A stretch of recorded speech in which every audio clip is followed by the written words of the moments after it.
Coming up on Locked On Dodgers, we got details on Yoshinobu Yamamoto's contract with the Dodgers, the 12-year deal, including details on when he can opt out and how those dates might change, plus how much he'll be get paid each year.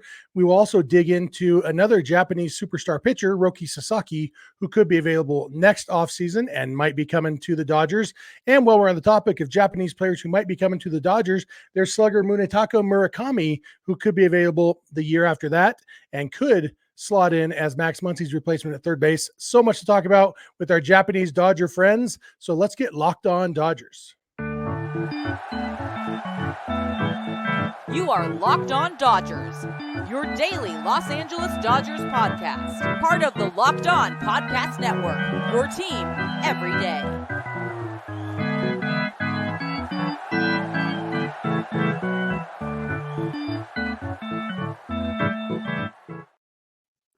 Hey, Dodger fans, this is Locked On Dodgers, part of the Locked On Podcast Network, your team every day. Thank you to our everydayers for making Locked On Dodgers your first listen every weekday morning. Remember, this show is free and available on all podcast platforms and on YouTube simply by searching for Locked On Dodgers. So please subscribe wherever you're watching or listening right now. My name is Jeff Snider. My co-host next to me is Vince Samperio. Vince and I are both lifelong Dodger fans, just like a lot of you. We've also both spent time covering the Dodgers in the press box and the locker room, so we're not quite insiders, but we bring you the smart fans' perspective on our boys in blue every weekday morning. Today's episode is brought to you by FanDuel. Make every moment more. Right now, new customers get $150 in bonus bets with any $5 bet, win or lose. That's $150, no, whether you win or lose on your bet. Visit FanDuel.com/lockedon to get started. And Vince, the big news in Dodgerland was, I guess, not quite news. It was more information on last week's news. The Dodgers signed Yoshinobu Yamamoto to a 12-year contract. We knew that part. We had heard Ken Rosenthal say that that the contract was backloaded, and we didn't. But other than that, we didn't really know it. We knew there were two opt-outs, but we didn't have a lot of details. And we got those details on Tuesday. And it turns out that the opt-outs are a little bit more complicated than simply straight up opt-outs. If Yamamoto misses time or doesn't miss time with Tommy John surgery in the first 6 years of the contract, he would be eligible for an opt-out after 2029 and again after 2031. So after the 6th and 8th years of the deal. If he does miss significant time with Tommy John surgery, doesn't necessarily have to be, it says if he has Tommy John surgery or he's on the injured list for a right elbow injury for 134 consecutive service days, anytime in those first 6 years of the contract, then those two opt-outs get bumped back to after the 8th and 10th years of the deal. So essentially, the Dodgers are guaranteed at least 6 years of Yamamoto's service. And if he stays healthy that whole time, then he can opt out after the 6 years. If he doesn't, then they get him for 8 years. And so ideally or theoretically 6 healthy years at least. And I'm sure that there have been other contracts like this before. None jump out off the top of my head. But it's kind of, we talked the other day about when the Dodgers signed Kenta Maeda, and there was so much thought put into his contract that had to do with worrying about his right elbow. Ended up being a non-issue when Maeda was on the Dodgers. He saved his elbow problems for after he had left the Dodgers. But it does seem like there is at least a little bit of that unknown that the Dodgers are hedging their bets a little bit to make sure that they get their money's worth with Yamamoto. Yeah, it is interesting. You know, it's one of those where money's worth, but let's just say he got Tommy John and wasn't better, then you have him for longer when he's not better. So, you know, but again, he's probably not going to opt out if he had Tommy John that late into it anyway. Like if he has Tommy John in year 4 or 5, you know, I don't think he's going to be thinking about opting out. And if he didn't, whatever. So, you know, it's good for the Dodgers, good for Yamamoto. Clearly they came to this agreement, so they're both cool with it. And yeah, I mean, realistically, what matters is you have them guaranteed for 6 years. You have Glasnow guaranteed for 5 years. You have Mookie Betts for 9 years. You have Freddie Freeman for 4 years. You have Ohtani for 10 years. So you have a core in place already for all those years, plus all the guys with team control, you know, Bobby Miller and Emmett Sheehan and whoever else comes up. So it's not bad to have that type of security for the Dodgers. And for Yamamoto, if he is good after 6 years and he does want to opt out, he'll still only be 31. So he could cash in. His deal's backloaded probably for that reason. So if he is good after that, he would not feel maybe prime to opt out. But it sets up for both sides. Yeah, and the backloading turned out to be quite a bit less than I expected based on Rosenthal's report. It looks more backloaded than it is because his salary this year in 2024 will be $5 million, $10 million next year, $12 million in 2026, and then $26 million in each of the next 3 years, covering. So that's the first 6 years of the deal, and then $29 million for the next 2 seasons and $28 million for the last 4 seasons of the deal. But so it seems backloaded with $5 million this year, but what that doesn't account for is the $50 million signing bonus that's all being paid this year. And so basically, when you add up all the numbers, he will make $155 million over the first 6 years of the deal and $170 million over the last 6 years.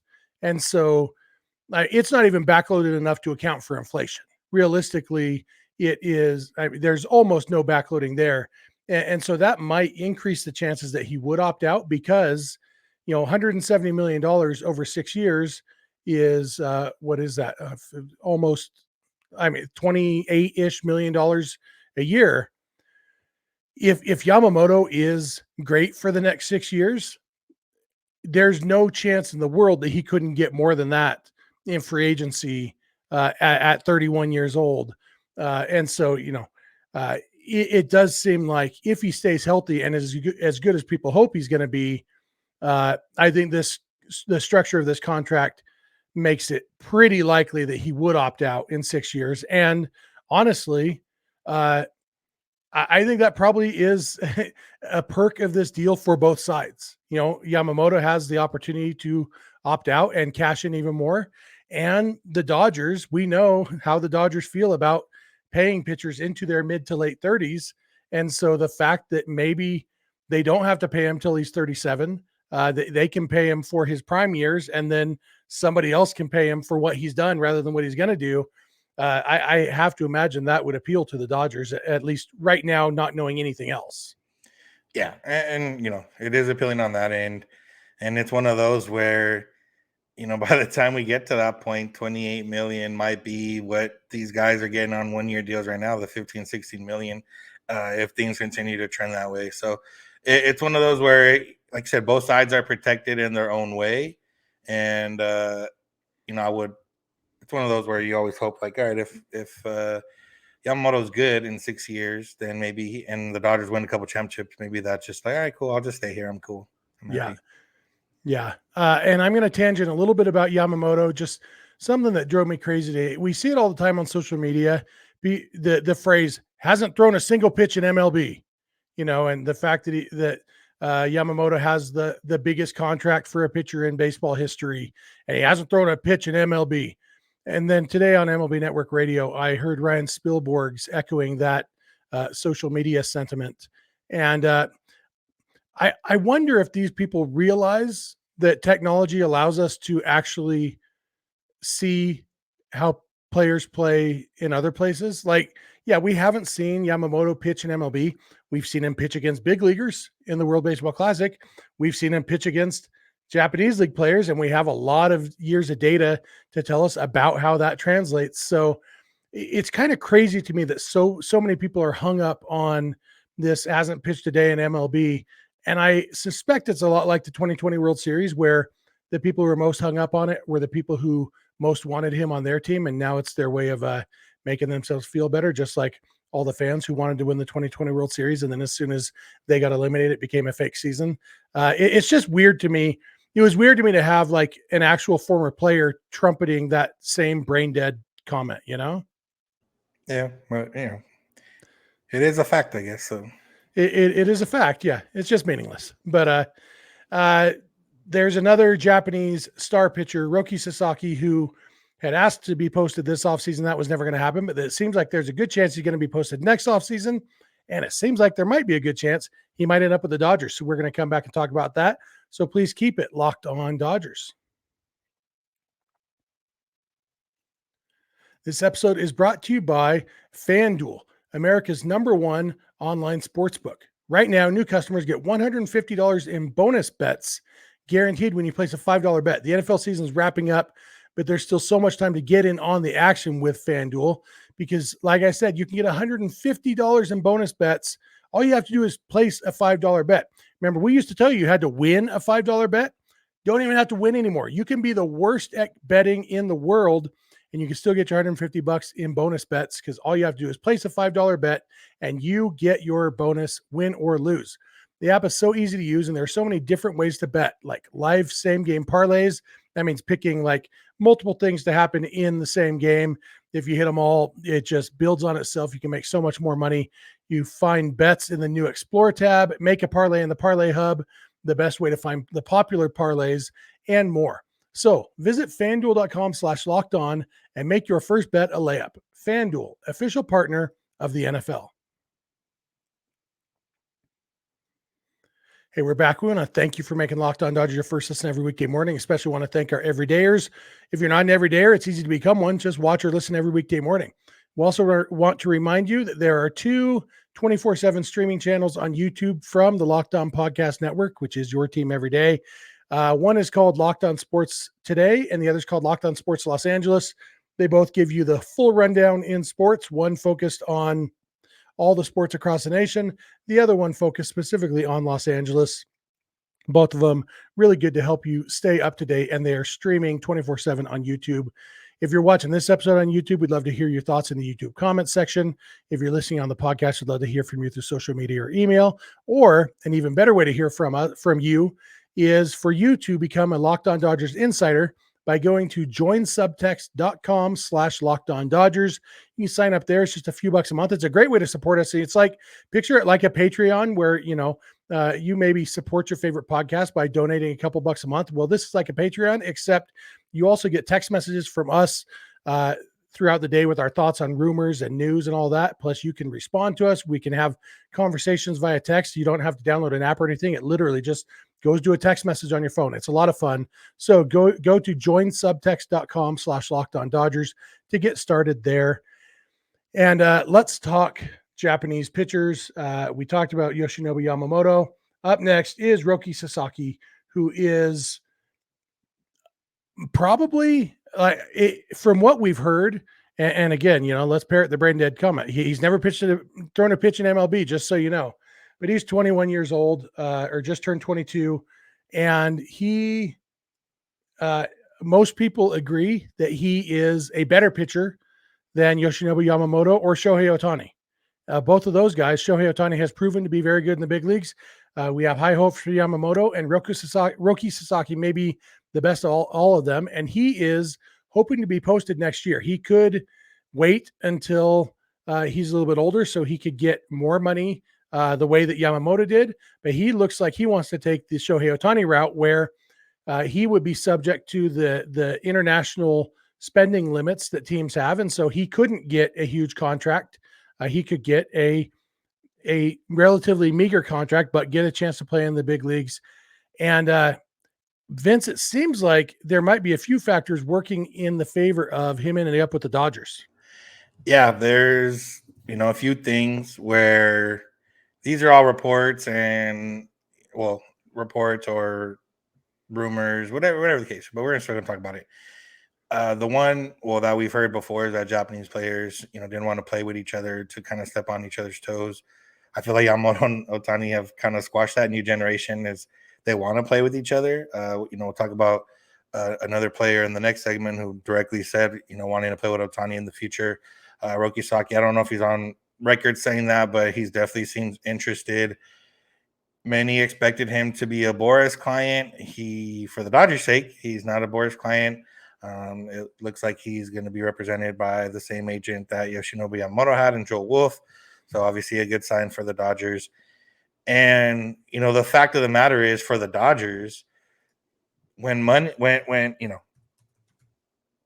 all the same, realistically, you're going to go to a team that is built for what you want, whether that's winning, whether that's whatever the stardom or playing time or, whatever the case you're looking for.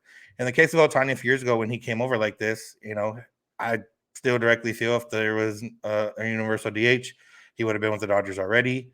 And maybe he just, I don't know why specifically he picked the Angels, but there was a combination of maybe just wanted to be in the LA, SoCal area in general and kind of build himself in that general market. Plus, the times being better for the Japanese fans in Japan. So whatever the case was, but for here, it's the same thing. Like Sasaki, realistically, if all money's the same, it's going to be Dodgers or Yankees or Mets or some big market team. And if you're the Dodgers and you can win this coming year and you have Ohtani and you have Yamamoto, I mean, what better pitch do you have to put than against all these other teams? Yeah, and Joel Wolf is also the agent for Giancarlo Stanton, who is in the middle of a very poor relationship with his employer, the New York Yankees. And so he's also the agent for Tyler Glasnow.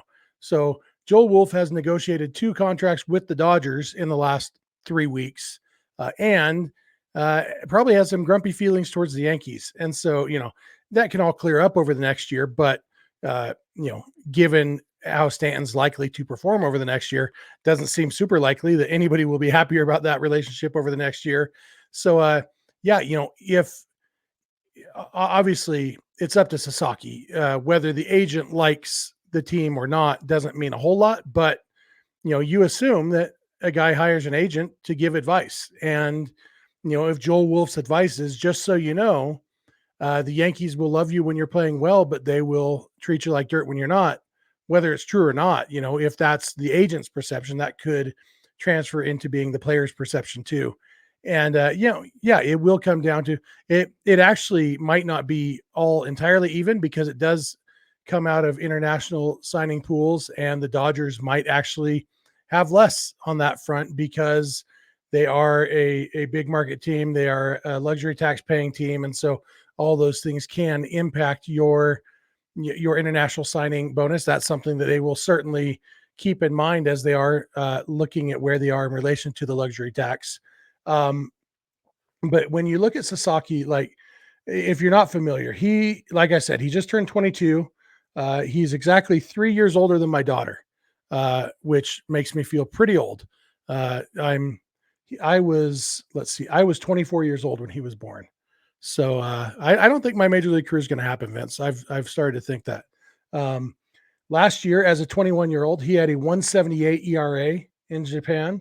The year before that, as a 20-year-old, he had a 2.02 ERA. The year before that, as a 19-year-old, he had a 1.84 ERA. He has pitched through age 21, 303 and 2/3 innings, and has a 1.90 ERA.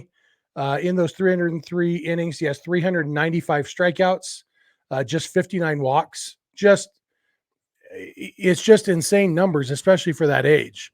And if he's coming over after his age 22 season, it wouldn't be a long-term contract because again, it's just your typical, so whoever signs him would have team control for 6 years, just like the Angels did with Ohtani. And obviously if he performs well, those last 2 or 3, or those last 3 or 4 years of those 6 would be incrementally more expensive, just like Ohtani made $30 million last year in arbitration. Sasaki could be similar, but even that way, having a guy from ages 23 through 28 at maybe a grand total of $60 million for those 6 years, it's just a screaming bargain that, Dodgers have shown a willingness to pay, but they've also shown that they're happy to not pay too if they get that opportunity. And Sasaki, I'm sure the Dodgers are already working on their sales pitch to Sasaki. It's probably not even tampering to have Ohtani and Yamamoto talking to Sasaki right now since he's not actually available.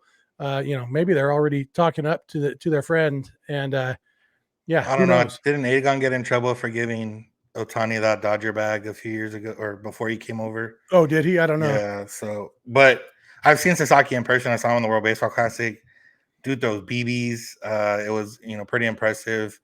And yeah, I mean, if they can add somebody like that for that price tag, it just makes and it's generally the same money. Yeah, not exactly the same because the Dodgers could get penalized or could lose money or whatever the case. But realistically, if you look at it from like Ohtani, on Ohtani's side, he comes to Los Angeles, he's gonna make tons of endorsements because he is, that next star and already kind of building that star profile. And he's going to make way more money here than if he went to like Kansas City. No offense to Kansas City, but that's just how it goes. You got a picture of him doing barbecue commercials, huh? Yeah. Yeah. So that could be interesting next year. And, with Walker Buehler's contract expiring, Dustin May's future as a starter up in the air, Sasaki could be the next big piece for the Dodgers next year. Could be exciting. So we're going to come back. We're going to talk about one more Japanese roster piece who could be coming over the year after that. This one is a hitter. His name is Munetaka Murakami, and we'll talk about him when we come back. So thanks for making Locked On Dodgers your first listen, and please keep it Locked On Dodgers.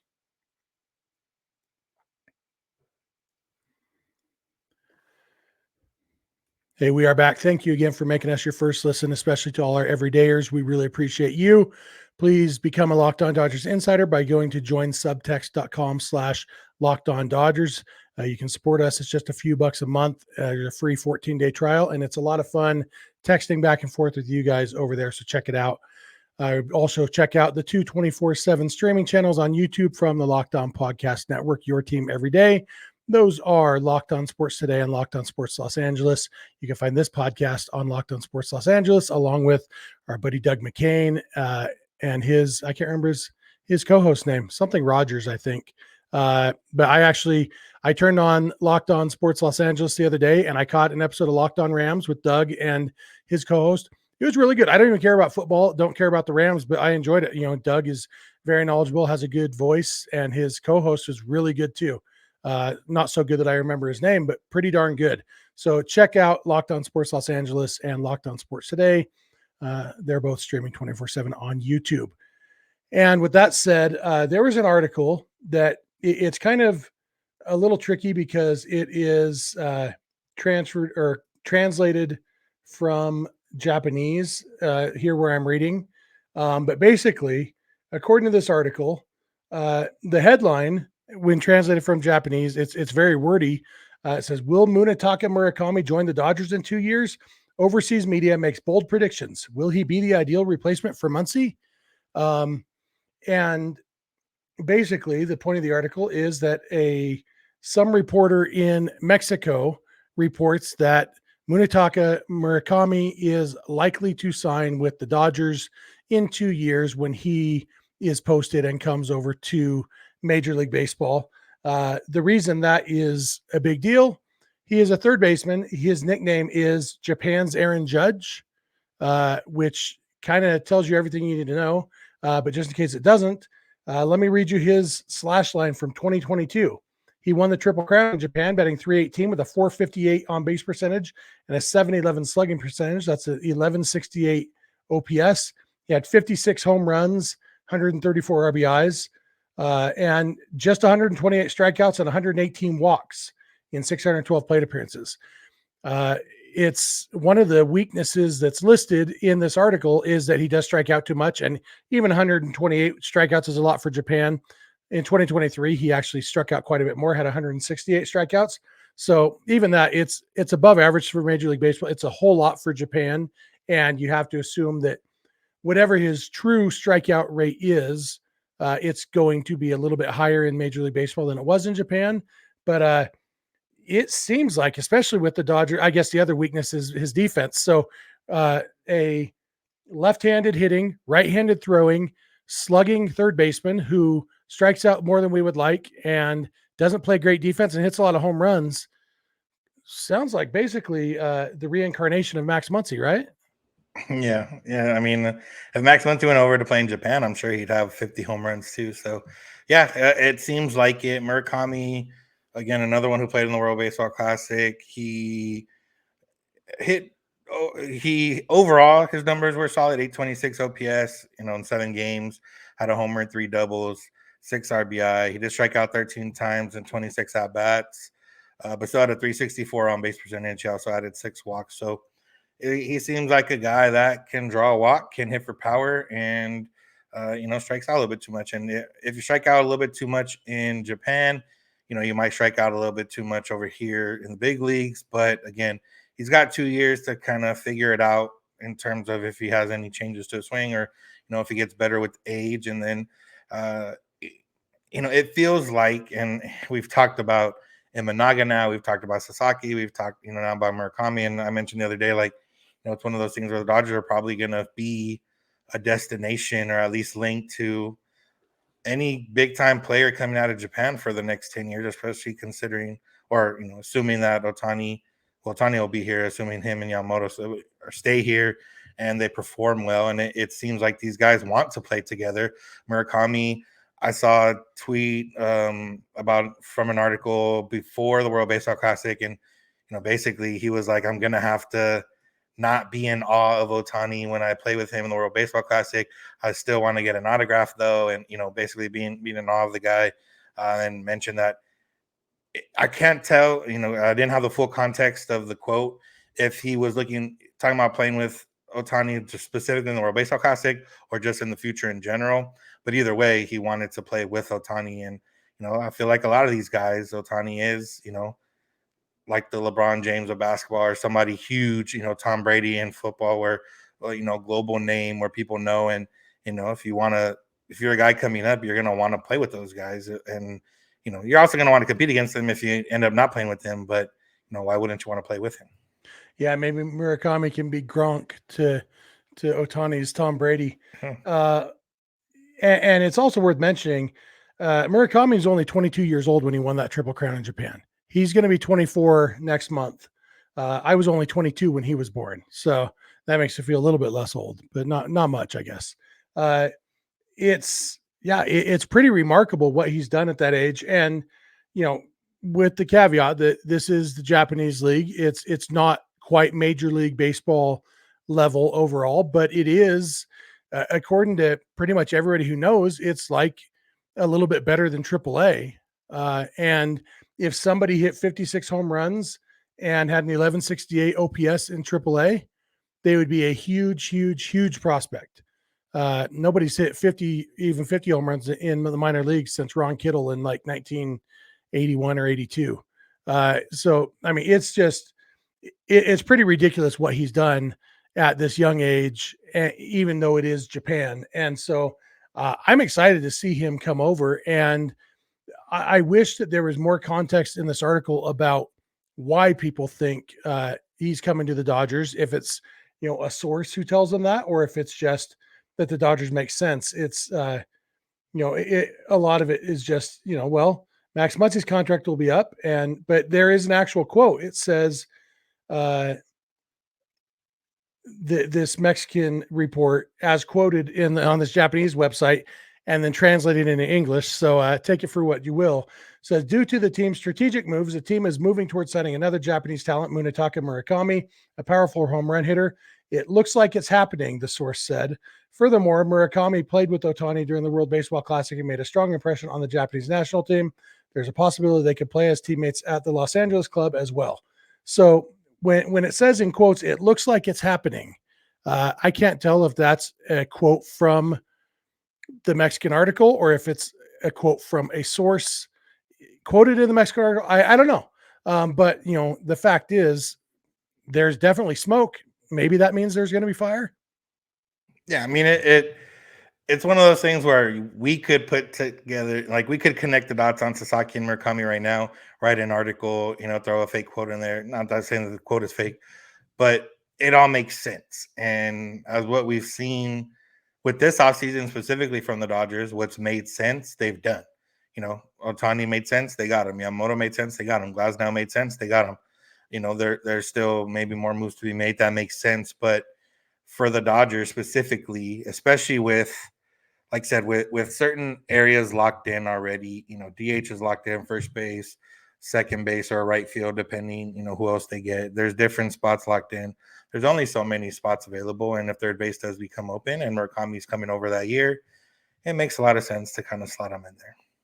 Yeah. So earlier in this article, it does say, according to the article, never mind. I thought it said that Murakami himself had said that he wanted to play for the Dodgers. That's not what it's saying. This Google Translate on the fly is sometimes a little bit questionable, but it's it is worth noting that he would be 25 years old. And so he would be more along the lines of Yamamoto, an actual true free agent where teams could pay him as much as they wanted to. And so there would be a bidding war for him when he does come over. But it'll definitely be interesting to watch, and it'll be fun to see. You have anything else for today, Vince? No, ended up being an all Japanese episode. I'm on day 3 of using Duolingo, trying to learn some Japanese. I haven't learned much yet beyond they start you off with food. So I know how to say rice and sushi, which is just sushi, water, green tea. So we're getting there, baby steps. Nice. I can say sushi. Yeah. I don't want to eat it, but I'll say it. All right, that'll do it for us then. Thank you all for making Locked On Dodgers your first listen every weekday morning. Especially thank you to our everydayers. If you're not an everydayer, please become one by watching and listening every day. And if you're not a Locked On Dodgers insider, it's fun to become one of those too. You can just go to joinsubtext.com/Locked On Dodgers. Support us with just a few bucks a month. You can then text with us, and there's a free 14-day trial. Be sure to check out Locked On Sports Today and Locked On Sports Los Angeles, the two 24/7 streaming channels on YouTube from the Locked On Podcast Network, your team every day. You can follow us on Instagram and on Twitter at Locked On Dodgers. Vince is on Twitter at VinceSince91. I'm on Twitter at Snydog, and our DMs are open for both of us there. You can also email us, lockedondodgers@gmail.com, or send us a voicemail or shoot us a text message at 323-863-LOCK, 5625. We are here every weekday morning, and we hope you'll be here with us. When you get in your car or sit on your couch, tell your smart device to play podcast Locked On Dodgers. And remember, you don't have to agree. You just have to listen. We'll talk to you tomorrow. Have a good one.